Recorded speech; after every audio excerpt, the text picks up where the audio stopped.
Mesdames et messieurs, bonsoir et bienvenue dans cette édition d'information. Tout de suite, le sommaire. L'univers guinéen des télécommunications à l'heure du renouveau, l'autorisation provisoire de mise en service de la fibre optique a officiellement été donnée ce mardi par le ministre des Télécommunications, de quoi faire rêver plus d'un.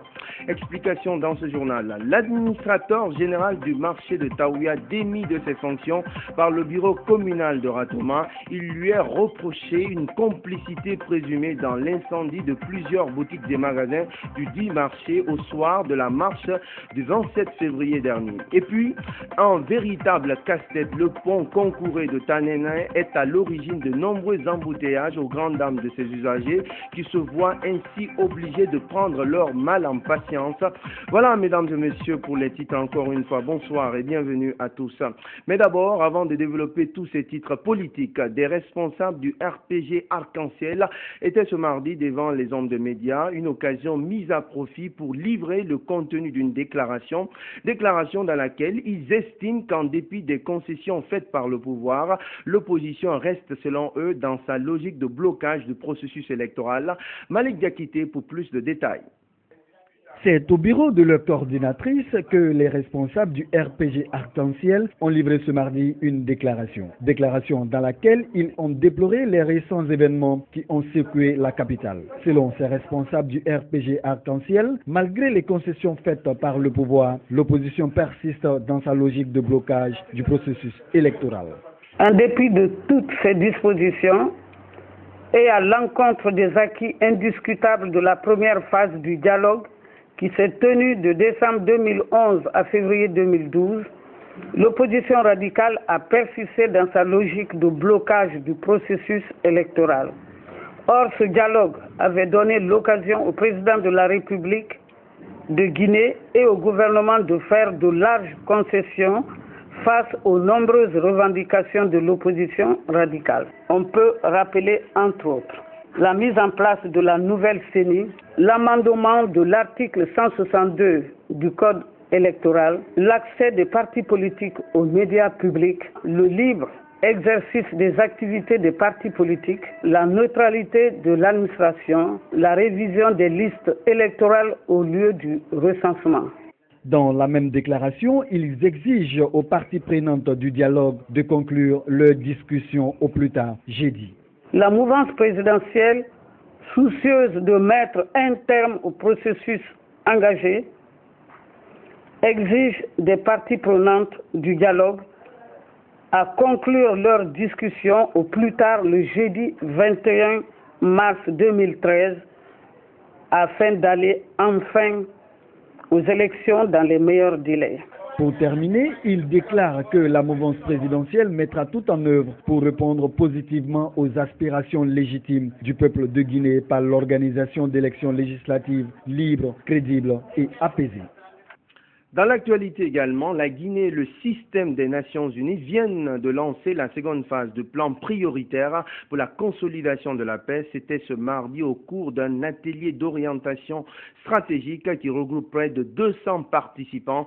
Les travaux vont durer 2 jours, occasion pour les participants de réfléchir sur les causes des conflits en Guinée en vue d'y apporter des solutions adéquates. Mamadi Kamisoko. Ce nouvel engagement des Nations Unies en Guinée concerne 3 domaines jugés prioritaires par le gouvernement guinéen. Il s'agit de la réforme du secteur de la sécurité, la réconciliation nationale, l'emploi des jeunes et des femmes. Une seconde phase du plan de consolidation de la paix, financé à hauteur de 21 millions de dollars américains. Les cadres venus des différents ministères intéressés par le projet, des représentants d'ONG et des partenaires vont réfléchir pendant 2 jours sur les causes des conflits en Guinée en vue de proposer des pistes de solutions pour un développement durable de la Guinée. La mise en œuvre du plan prioritaire est le résultat d'une volonté partagée du gouvernement d'une part et des partenaires du pays, notamment les Nations Unies d'autre part, afin de l'amélioration de l'environnement socio-politique global indispensable à une bonne gestion du processus de finalisation de la transition ainsi qu'à l'organisation d'élections libres dans un climat serein et apaisé. C'est en 2008 que le secrétaire général des Nations Unies a décidé d'accompagner la Guinée dans ce projet. Et depuis, 34 millions de dollars américains ont été injectés afin de mener à bien les actions de consolidation de la paix dans le pays. L'admission de la Guinée sur l'agenda de la Commission de la consolidation de la paix à la suite de l'élection présidentielle a permis au pays de franchir un pas important dans son partenariat avec les Nations Unies. Pour le ministre délégué à la Défense nationale, cet atelier d'orientation stratégique vient à un moment où la Guinée traverse une période critique dans le contexte social et politique, d'où cet appel à la pleine réussite des travaux. Cet atelier reste une opportunité importante pour le pays dans le cadre de la consolidation de la paix. C'est pourquoi je vous exhorte durant ces 2 jours à mener des réflexions permettant d'identifier les actions à la hauteur des défis importants à relever pour une paix durable dans notre pays. Le plan de consolidation de la paix des Nations Unies avait auparavant financé à 12 millions de dollars américains le dialogue interguinéen, le processus électoral de 2010 et la mise à la retraite de plus de 4000 militaires. Une question maintenant, quelle stratégie pour rendre la capitale propre? La question était ce mardi au centre d'une réunion de concertation entre le gouverneur de la ville de Conakry, les élus locaux de la capitale ainsi que les PME de ramassage d'ordures. Il a été essentiellement question de trouver des voies et moyens pour amener les citoyens à s'impliquer davantage dans l'assainissement de la capitale. Le point dans ce compte rendu de Fanta Conté, lu en studio par Billy Nankuma Condé. Cette réunion de concertation a regroupé, outre les 5 maires de la capitale, les chefs de quartier, les cadres du service public de transfert des déchets, ainsi que des PME de ramassage d'ordures. Les débats ont porté sur la mise en place de nouvelles stratégies d'assainissement pour débarrasser la capitale des tas d'immondices qui jonchent les rues et autres artères principales. La démarche vise à redonner à Conakry son image d'antan, celle de la perle de l'Afrique de l'Ouest. On demande à tous les responsables de PME, après ici, d'aller voir les différentes maires de 5 communes de la ville de Conakry. Ceux qui savent qu'ils ont des moyens, ils répondent réellement de vrais PME. Ceux qui n'ont pas encore leurs contrats, ne sont pas encore signés, les maires vont signer leur contrat et nous allons commencer à partir d'aujourd'hui les campagnes d'assainissement de la ville de Conakry. Il faut que Conakry soit propre. Pour la collaboration de tout le monde, pour les PME, nous vous demandons de collaborer avec les collectivités. Les participants à cette rencontre ont profité de l'occasion pour dénoncer le manque de civisme de certains citoyens, mais aussi les difficultés auxquelles ils sont confrontés dans la gestion des ordures dans les communes et quartiers de Conakry. Le rôle que chacun doit jouer dans la propriété de la capitale a été aussi évoqué. Les collectivités ayant retrouvé la plénitude de leurs compétences en matière de gestion des déchets se heurtent à des problèmes d'ordre financier et logistique. Nous sommes habitués à prendre toutes les ordures, n'importe comment, mettre au niveau de la décharge. Elle est remplie, elle est pleine. On a une nouvelle décharge, elle va être aussi remplie. Donc il faut que la décharge soit une décharge moderne. Chaque année, un budget est mis à la disposition du gouvernorat pour l'assainissement. C'est pourquoi les élus locaux n'ont pas manqué de demander au commandant Sekouresco Camara de mettre les moyens à leur disposition pour mieux accomplir leur mission. Je vous l'annonçais au sommaire de cette édition. Peut-être bientôt une révolution dans l'univers des télécommunications en Guinée. Le ministre des Postes et Télécommunications a en effet donné provisoirement son feu vert à Guilab, guinéenne de large bande, pour la mise en service de la fibre optique, de quoi faire bénéficier aux consommateurs guinéens les dernières innovations technologiques. Les explications dans ce reportage de Fanta Conté. Après l'atterrissement du câble sous-marin ACE en Guinée en 2011 et son installation, le ministère en charge des télécommunications passe à la vitesse supérieure. Le chef du dit département a procédé à la remise officielle de l'autorisation provisoire de mise en exploitation de la fibre optique à la guinéenne de large bande. Ce câble sous-marin a une longueur de 17 000 km de la France à l'Afrique du Sud, avec un système à 2 paires de fibres optiques et une capacité initiale de 40 gigas. Avec la mise en service du câble sous-marin, la Guinée entre ainsi dans l'univers des grands réseaux mondiaux des télécommunications. Les avantages de la connexion au câble sous-marin ACE pour notre pays résident surtout dans la possibilité d'acquisition des circuits issus de dernières innovations technologiques, la sécurisation des infrastructures de télécommunications internationales, l'amélioration de la connectivité optique et enfin l'amélioration de la fiabilité du système en permettant la connectivité avec d'autres systèmes. Je déplore que pour son lancement, nous ayons accusé un retard de près de 3 mois, principalement dû à la lenteur dans la délivrance de la licence d'exploitation. Nous demandons à l'autorité compétente de nous fournir cette licence afin de conforter les investissements déjà menés qui se chiffrent à plus de 100 milliards de francs guinéens par les opérateurs, dont 42 ont été encaissés par le Trésor public. Désormais, le secteur des télécommunications va connaître une révolution qui aura un impact positif sur la vie des populations guinéennes. Entre autres, l'amélioration de l'accès universel, l'intensification des activités socio-économiques et éducatives, la diversification des services offerts aux consommateurs et la diminution drastique des tarifs de la consommation. Je suis très fier aujourd'hui que ce soit moi et non un autre ministre qui viendrait bénéficier de cette grandiose œuvre. Je ne pourrais terminer sans vous remercier, vous féliciter davantage parce qu'aujourd'hui, la Guinée rentre dans une nouvelle ère. Grâce à vous, nous allons révolutionner la vie des Guinéens. Le coût global de l'investissement de l'État guinéen dans ce projet s'élève à 3 millions de dollars. La prochaine étape sera la construction du backbone national, ce qui permettra de déployer la fibre optique à l'intérieur du pays, et ce afin que le dernier hameau de la Guinée puisse bénéficier des avantages des nouvelles technologies, de l'information et de la communication. Autre registre de l'actualité, petites et moyennes entreprises de produits forestiers non lignes pour la réduction de la pauvreté en Guinée, opportunités et défis. C'est le thème d'une rencontre de renforcement des capacités qui a démarré ce mardi à Conakry, s'étendant sur 2 jours. La rencontre devrait permettre à une quarantaine de participants de débattre des problèmes qui minent ce secteur. C'est une initiative du ministère de l'Environnement et des Eaux et Forêts, compte rendu à Giratoba. Les produits forestiers non ligneux constituent une importante source d'emploi, d'argent et de subsistance pour les Guinéens, notamment pour ceux vivant en zone rurale. L'importance des PFLN pour la survie de nos populations, en particulier rurales, n'est plus à démontrer.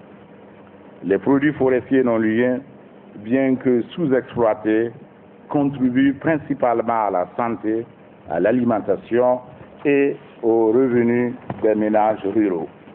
Bien gérées, ces ressources pourraient apporter une contribution significative à l'économie locale et nationale, à la réduction de la pauvreté et à la gestion durable des ressources naturelles en République de Guinée. Malgré ces avantages que ces produits forestiers non ligneux apportent à l'économie nationale, ce secteur est confronté à d'énormes difficultés. De nombreuses contraintes restent à lever. Il s'agit notamment de la dégradation des ressources forestières due principalement aux actions anthropiques et aux perturbations climatiques, la quasi-inexistence d'informations quantitatives et qualitatives permettant d'évaluer leur contribution à l'économie nationale et la lutte contre la pauvreté en Guinée. En effet, contrairement aux produits agropastoraux dont les données statistiques existent, les données sur la contribution des produits forestiers non ligneux sont quasi inexistantes. La faible prise en compte de la composante produits forestiers non ligneux dans les politiques et stratégies de gestion forestière, les faiblesses institutionnelles tant au niveau national qu'au niveau des communautés de base qui ne leur permettent pas de tirer profit des opportunités qu'offre une gestion durable, les insuffisances liées au cadre légal et réglementé en matière de gestion des ressources forestières en Guinée. D'où la tenue de cet atelier de 2 jours pour échanger les expériences et proposer des pistes de solutions pour le développement du secteur forestier non ligneux en Guinée. D'une rencontre à une autre, les délégués des pays membres du Fratel francophone de la régulation des télécoms sont réunis à Conakry depuis ce mardi pour un séminaire de 2 jours placé sous le thème « Mesure de la qualité des services de communication électronique, approche, outils et technologies ». La rencontre est un cadre d'échange d'expériences entre les spécialistes pour une gestion améliorée de la qualité des services offerts aux consommateurs. Ben Oumar Silla. Ils sont une cinquantaine de participants venus des pays membres de l'organisation francophone de la régulation des télécoms Fratel. Les travaux vont porter sur la qualité des services des communications électroniques et des nouvelles technologies de l'information qui, de nos jours, est critiquée par les consommateurs. L'objectif du Fratel consiste alors à offrir aux consommateurs du public et du privé des services de communication électronique essentiels de haut niveau. Le thème d'aujourd'hui, c'est uniquement dédié à la qualité de service offert. Tous ces régulateurs ont été appelés à réfléchir sur ce que les opérateurs fournisseurs de services doivent faire pour offrir aux clients, aux consommateurs, que ce soit du secteur public que du secteur privé, la meilleure qualité de service de poste, télécommunications et TIC, notamment télécommunications et TIC pour ce cas précis. Pendant 2 jours, les participants vont échanger sur des questions en matière de régulation des télécommunications dans les États membres du Fratel. Ils devraient aussi s'approprier des outils nécessaires pour une gestion améliorée de la qualité des services offerts au public cible par le biais des innovations technologiques. Le but de ce sujet aujourd'hui, nous sommes là pour ça, c'est pour qu'il y ait des standards, non pas seulement en Guinée, mais dans toute l'Afrique, pour que la qualité de service soit meilleure dans tous les réseaux africains. Et voilà, le sujet d'aujourd'hui, j'espère, permettra de faire évoluer les choses dans le bon sens, pour que la qualité de service en Afrique soit équivalente à ce qu'il y a aujourd'hui dans les réseaux un peu partout dans le monde et en Europe. En Guinée, le constat révèle que les 75% des réclamations des consommateurs portent sur la mauvaise qualité des services dus au manque de suivi régulier et à la faiblesse des opérations de maintenance du patrimoine de production des services. Une situation que les autorités en la matière ont exposée à l'ouverture de ce séminaire. Rencontre toujours. Le séminaire technique sur le recouvrement des cotisations s'est ouvert ce mardi dans un réceptif hôtelier de la place. Durant 2 jours, les participants de 9 pays membres de la sous-région ouest-africaine vont s'atteler à définir des stratégies pour l'amélioration de la couverture et de la protection sociale. Les précisions dans ce compte-rendu de Aminata Diontungalo.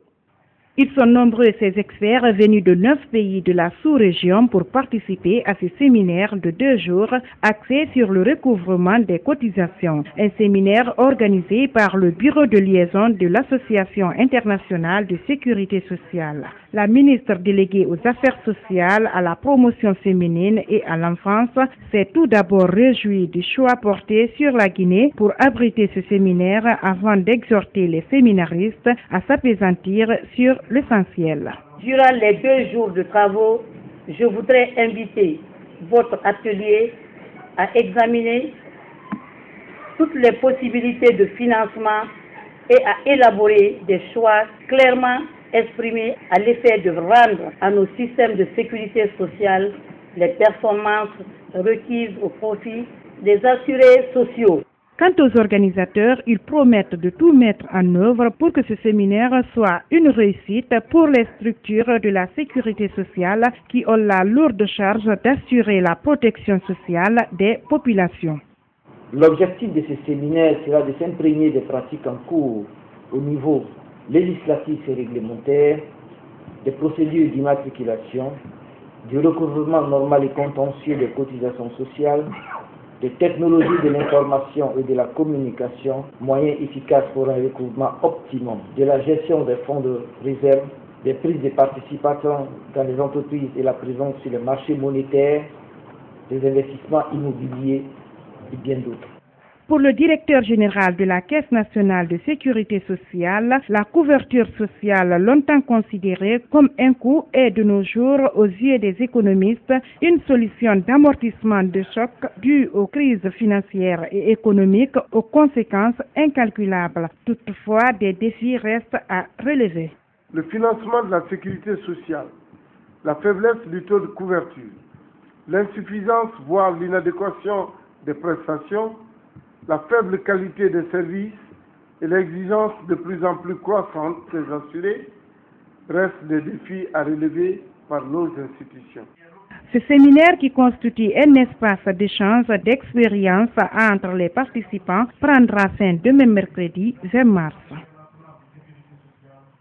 Autre fait marquant de l'actualité, l'agence du service civique d'action pour le développement ASCAD en abrégé décide d'habiller ses jeunes volontaires selon les normes requises. Elle a procédé ce mardi à la remise des tenues et autres accessoires aux jeunes déjà en formation. C'était à l'occasion d'une cérémonie dirigée par le premier responsable de la structure en compagnie d'une commission interministérielle, Mamadi Kamisoko. La Guinée est déterminée à donner de l'élan à son agence du service civique d'action pour le développement ASCAD, et cela pour le bien de nombreux jeunes. 72 heures après la tenue du premier séminaire international sur les actions du service, c'est un important lot d'équipements destinés aux jeunes qui s'engageront désormais avec l'ASCAD dans la vie professionnelle qui a été réceptionné. Chaque volontaire sera doté de tenues de travail comprenant une chemise, un pantalon, un survêtement complet, un ceinturon, un insigne métallique et une casquette. Aujourd'hui, et plus que jamais, la Guinée s'affirme déterminée à travers ce projet à pallier le déficit de l'emploi jeune dans le pays. En témoigne la présente cérémonie de remise de tenues et d'autres investissements en perspective en vue d'insuffler une nouvelle dynamique à la formation civique et professionnelle des jeunes Guinéens, et ce, pour faciliter leur insertion dans le tissu socio-économique. Pour les bénéficiaires et les membres de la commission interministérielle, cette action traduit la volonté des autorités à rendre autonomes les jeunes, des jeunes qui promettent une utilisation judicieuse. Et je crois que ces tenues permettront à la jeunesse guinéenne qui a tant souffert d'œuvrer dans le sens de devenir. On a suivi une formation citoyenne qui nous permet de savoir comment utiliser les activités, tout ce qu'on peut recevoir. Donc déjà, à travers cette éthique, nous pouvons dire que ça sera utilisé à bon escient parce que ça sera réglementé et tous les principes seront suivis à l'appui. Le seul appel que je lance, c'est de les utiliser à bonne fin. C'est l'État qui a commandé, c'est l'État qui les a commandés pour eux. Ils doivent les utiliser pas pour faire des bêtises, mais pour faire le travail commandé. Dans les prochains jours, une vaste opération de recrutement des volontaires se fera pour le démarrage effectif du service civique d'action pour le développement en Guinée. Reportage signé Mamadi Kamisoko. Je vous le disais en titre, l'administrateur du marché de Taouya destitué de ses fonctions ce mardi par le bureau communal de Ratoman, une décision qui fait suite à une plainte déposée par les victimes de l'incendie du marché de Taouya contre l'administrateur. Ce dernier est accusé d'avoir protégé, je cite, des loupards qui ont mis le feu à plusieurs boutiques quelques heures seulement après la marche du 27 février dernier. Pour plus de précisions. L'association des victimes de l'incendie du marché de Taouya, très tôt ce matin, a rallié la mairie de Ratoma. Au cours d'une rencontre avec les autorités communales, elle a déposé plainte contre l'administrateur du marché. Plainte dans laquelle cette association demande le départ de l'administrateur et la réparation des dommages subis dans cet incendie survenu le 27 février, quelques heures après la marche de l'opposition. L'ensemble des membres de l'association des victimes du marché de Taouya vient humblement auprès de votre haute personnalité porter plainte contre l'administrateur du marché. Et cela à cause du manque de clarification sur ce qui s'est réellement passé dans ce malheureux et regrettable incendie que nous avons enregistré dans la nuit du mercredi 27 deuxième mois 2013. Nous demandons le départ immédiat de l'administrateur et la justification de tous les gardiens par rapport à cet événement.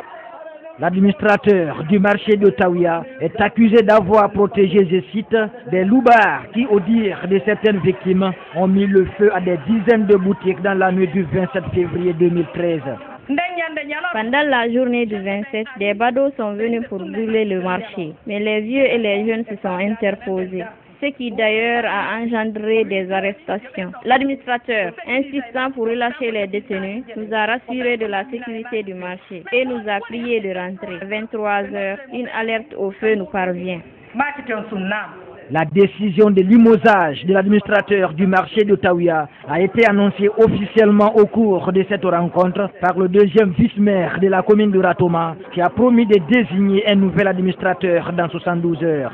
Nous allons prendre des dispositions dans 72 heures pour remplacer l'administrateur du marché. Pour sécuriser le marché, d'abord, c'est d'envoyer un nouveau administrateur. En plus, demander à l'administrateur de trouver des agents pour surveiller le marché. C'est avec un moral au top que les marchands de Taouya et les autorités communales se sont quittés. Et puis à propos justement de ce dossier, la réaction de l'administrateur concerné ne s'est pas fait attendre. Mamadi Barro Camara dit n'obéir qu'à la seule décision de la présidente de la délégation spéciale de Ratoma. Pour l'heure, il entend rester bec et ongle administrateur du marché de Taouya jusqu'à nouvel ordre. On l'écoute au micro de Saran Camara. Vous savez, l'administration ne connaît ni Moussa ni Kerno. L'administration ne connaît que le papier.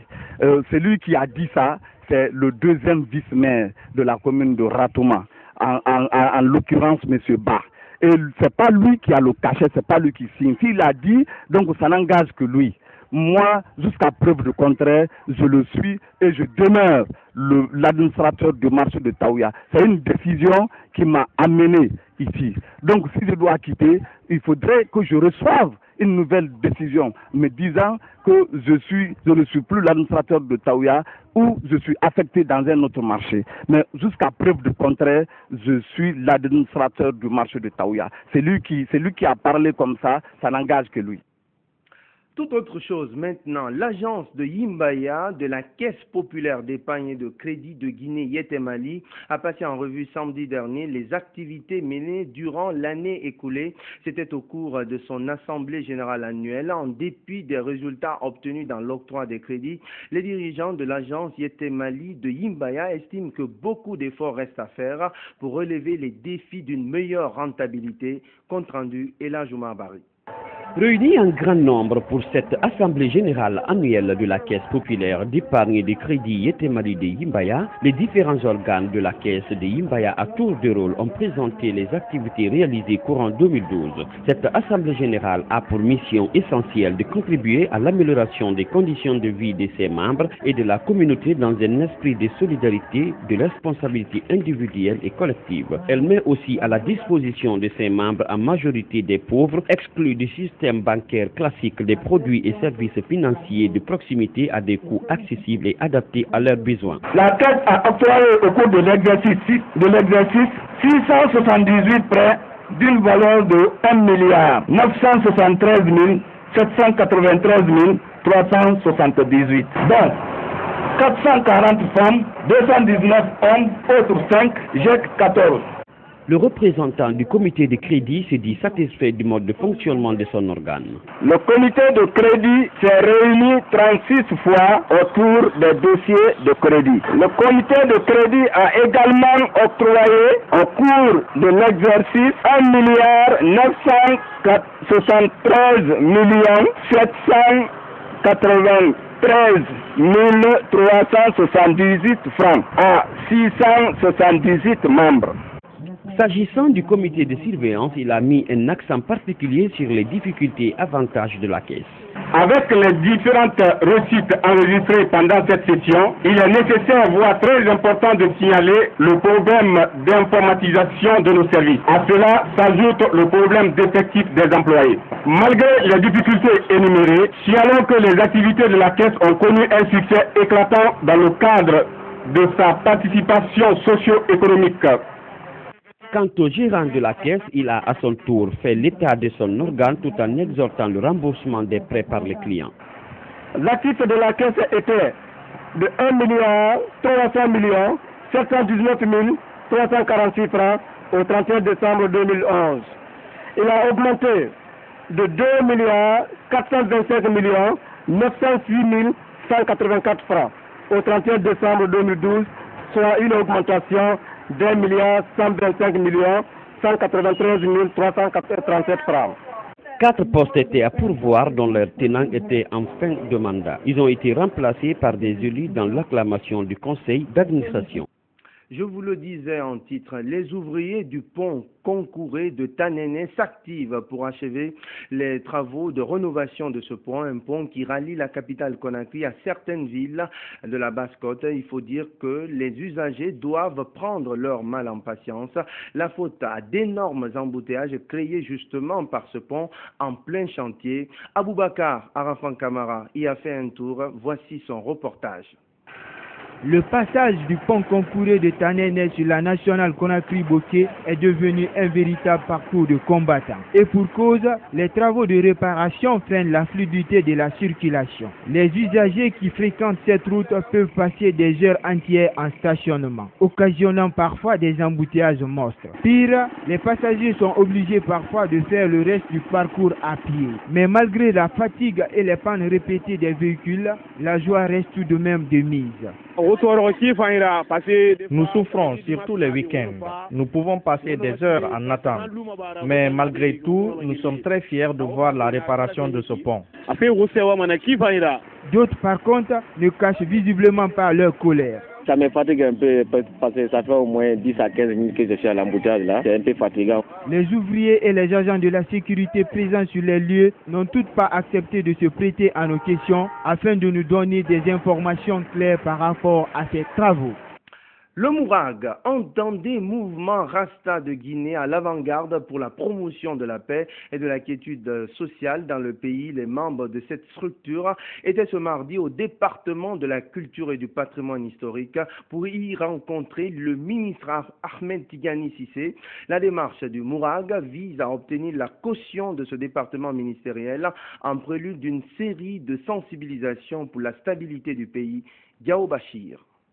Ces artistes reggaeman appartiennent au mouvement Rasta de Guinée, en abrégé Mourad. Leur volonté, qui consiste à mobiliser les acteurs sociopolitiques pour le maintien de la paix et de la quiétude sociale, n'est plus à démontrer. C'est dans cette optique que le Mourag s'est rendu chez le ministre de la Culture et du Patrimoine historique. Objectif, décliner la vision du mouvement et mettre en place une stratégie de sensibilisation pour que règne la paix entre les fils et filles du pays. Le Mourag, c'est le mouvement Rasta de Guinée qui regroupe tous les reggaemans de la Guinée. C'est tout l'ensemble de reggaemans guinéens qui font partie du mouvement Rasta de Guinée. Le président du mouvement Rasta de Guinée réitère l'engagement de ses membres à continuer à œuvrer pour la stabilité du pays. Actuellement, ça ne va pas dans notre pays et ce n'est pas normal. Il faut que les Guinéens se donnent les mains. Le Mourag est en studio pour faire quelques titres sur la paix, sur l'unité nationale. D'abord, le Mourag doit aussi faire un caravane de la paix et sur toute l'étendue du territoire de la Guinée. Et puis, au retour, on doit faire un grand concert à l'esplanade du Palais du Peuple. Une démarche hautement saluée par le ministre de la Culture et du Patrimoine historique. Votre devoir, ce n'est pas, vous ne le faites pas pour le ministère, sur commande du ministère, mais parce que vous avez le devoir de réconcilier, le devoir d'apaiser. Donc, pour tous les discours qu'on peut prononcer pour la réconciliation, une seule chanson, un seul geste d'un artiste vaut plus que 100 discours. Le mouvement Rasta de Guinée, dans un élan réconciliateur, compte réunir tous les acteurs sociopolitiques de la Guinée afin que ceux-ci se donnent la main pour l'intérêt général du peuple. Le Mourag au service de la paix et de l'unité nationale, un bel exemple à suivre. Ainsi s'achève ce journal. Au nom de toutes les équipes techniques et rédactionnelles, je vous dis merci de l'avoir suivi. L'info, c'est aussi notre site internet www.groupeevasionguinée.info. Excellente suite de programmes à notre compagnie.